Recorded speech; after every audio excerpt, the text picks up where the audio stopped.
Kari burada okurken inne fikum le Resulullah, İçinizde Resulullah var sözü karşısında ben ürperdim ve irkildim.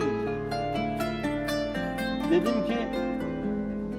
cemaat hangi niyetle bir araya gelirse gelsin,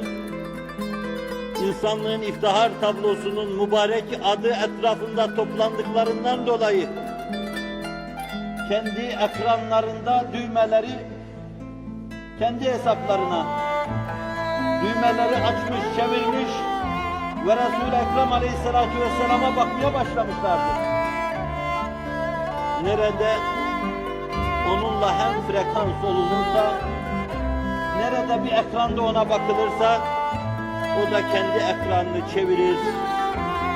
zamanı aşar, asırları aşar, mekanları aşar,